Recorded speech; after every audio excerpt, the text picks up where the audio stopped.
जो परमेश्वर के मिशन को पूरा कर सके। क्यों?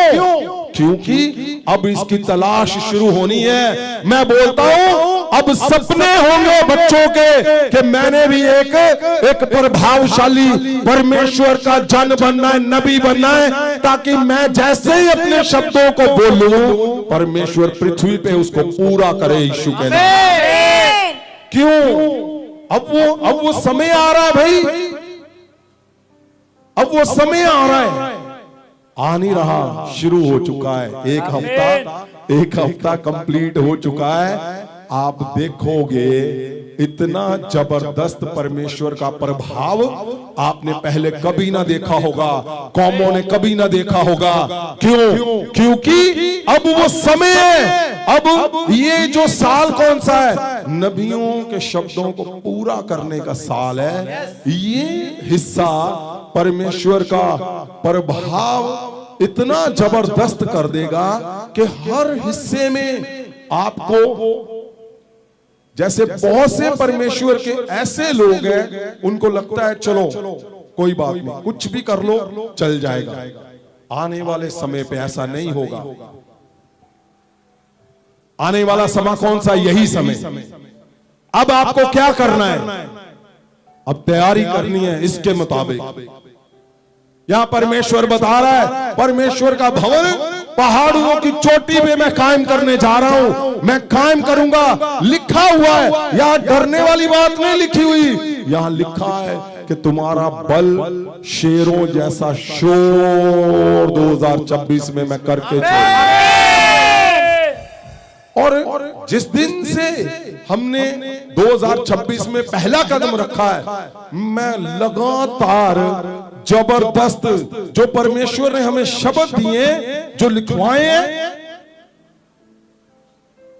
उसको हमने प्रिंट भी कर दिया है और वो मिरेकल शुरू हो चुके हैं। जबरदस्त मिरेकल हर एक के जीवन में 2026 में परमेश्वर ने जो शब्द दिया है, ये वही शब्द है। लिखा है परमेश्वर के भवन को कहां कायम करने जा रहा है? परमेश्वर पहाड़ों की चोटियों पे उसने कहा कायम करने जा रहा हूं मैं, कायम करना है। और क्या है?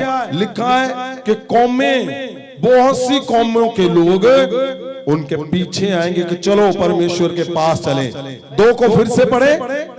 बहुतियां कौमां आउणगियां ते आखणगियां, आओ ਅਸੀਂ ਯਹੋਵਾ ਦੇ ਪਰਬਤ ਉੱਤੇ ਚੜੀਏ ਅਤੇ ਯਾਕੂਬ ਦੇ ਪਰਮੇਸ਼ਵਰ ਦੇ ਭਵਨ ਨੂੰ ਜਾਈਏ, ਤਾਂ ਜੋ ਉਹ ਸਾਨੂੰ ਆਪਣੇ ਰਾਹ ਵਿਖਾਵੇ। ਅਸੀਂ ਉਹਦੇ ਮਾਰਗਾਂ ਵਿੱਚ ਚੱਲੀਏ, ਕਿਉਂ ਜੋ ਭਵਿਸ਼ਤਾ ਸਿਯੋਨ ਤੋਂ ਅਤੇ ਯਹੋਵਾ ਦਾ ਵਚਨ ਯਰੂਸ਼ਲਮ ਤੋਂ ਨਿਕਲੇਗਾ। 3 में ਉਹ ਬਹੁਤੀਆਂ ਉਮਤਾਂ ਦਾ ਨਿਆਂ ਕਰੇਗਾ ਅਤੇ ਦੂਰ ਦੂਰ ਦੀਆਂ ਤਕੜੀਆਂ ਕੌਮਾਂ ਦਾ ਫੈਸਲਾ ਕਰੇਗਾ। ਉਹ ਆਪਣੀਆਂ ਤਲਵਾਰਾਂ ਨੂੰ ਕੁੱਟ ਕੇ ਹਲ ਦੇ ਫਾਲੇ ਬਣਾਉਣਗੇ ਅਤੇ ਆਪਣੇ ਬਰਸੀਆਂ ਨੂੰ ਦਾਤ। ਕੌਮ ਉੱਤੇ ਤਲਵਾਰ ਨਹੀਂ ਚੁੱਕੇਗੀ ਅਤੇ ਉਹ ਫੇਰ ਕਦੀ ਵੀ ਲੜਾਈ ਨਾ ਸਿੱਖਣਗੇ। 4 को भी पढ़े।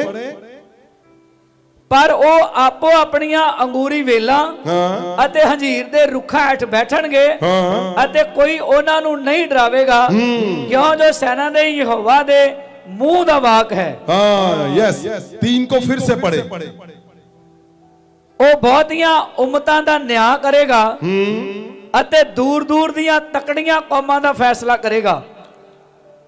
आपको सुनने में कैसा भी लगता होगा, लेकिन सुनो भाई परमेश्वर के लोगों, अब तुम्हारा समय आ चुका 2026। आमीन। ये मैं सही बोल रहा हूं, आप चेक करके देख लो। अगर मेरी बातें इससे मैच नहीं करती, जो आपके इर्द गिर्द चल रहा है, इधर उधर चल रहा है, आप चेक करो। ये हो रहा है, शुरू कर दिया परमेश्वर ने 2026।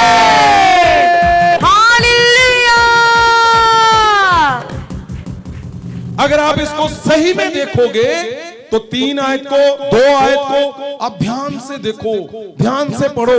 क्या आपको नहीं लगता जो चल रहा है वो इसी में लिखा हुआ है? आप 3 को फिर से पढ़ो, देखो क्या लिखा है। ओ बहुतियां उम्मतां दा न्याय करेगा अते दूर दूर दियां तकड़ियां कौमां दा फैसला करेगा। अब समय बदलाव करने जा रहा है। यस आमीन। 2026 क्रिश्चियनिटी ईयर, मसीह लोगों का साल है ये। हालेलुया। आप अगर ध्यान से देखो, आप इस पृथ्वी पे नजर घुमाओ और देखो, सुनो क्या हो रहा है। समय परमेश्वर ने 2026 बदल दिया है। ये वचन सच में उसी नबी के वचन जो जिसने यरूशलेम, जिसने बैतलहम छोटे को बड़ा कर दिया। अब क्या है, अब वो 3 को पूरा करे, अब वो पूरा करने जा रहा है। ਉਹ ਆਪਣੀਆਂ ਤਲਵਾਰਾਂ ਨੂੰ ਕੁੱਟ ਕੇ ਹਲਦੇ ਫਾਲੇ ਬਣਾਉਣਗੇ ਅਤੇ ਆਪਣੇ ਬਰਛੀਆਂ ਨੂੰ जबरदस्त लिखा हुआ है। ਉਹ ਆਪਣੀਆਂ समझ आ रही है मैं क्या बोल रहा हूं? ये जबरदस्त लिखा है कि किससे नहीं डरना। तलवारों से मतलब, हथियारों से मतलब, कुछ भी हो, परमेश्वर ने कहा मैं तुम्हें पहाड़ों की चोटियों पे कायम करूंगा 2026 में। तुम छोटे हो, मैं तुम्हें बड़ा करने जा रहा हूं। तुम अकेले हो, मैं तुम्हें सब कुछ बनाने जा रहा हूं। तुम कुछ नहीं हो, तुम ही सब कुछ बनोगे। तुम्हारी जश्न का साल होगा 2026, तुम्हारी जीत का साल होगा, जीत का साल। और क्या लिखा हुआ है? ਉਹ ਬਹੁਤੀਆਂ ਉਮਤਾਂ ਦਾ ਨਿਆਂ ਕਰੇਗਾ ਅਤੇ ਦੂਰ ਦੂਰ ਦੀਆਂ ਤਕੜੀਆਂ ਕੌਮਾਂ ਦਾ ਫੈਸਲਾ ਕਰੇਗਾ। ਉਹ ਆਪਣੀਆਂ ਤਲਵਾਰਾਂ ਨੂੰ ਕੁੱਟ ਕੇ ਹਲਦੇ ਫਾਲੇ ਬਣਾਉਣਗੇ ਅਤੇ ਆਪਣੇ ਬਰਛੀਆਂ ਨੂੰ ਦਾਤ।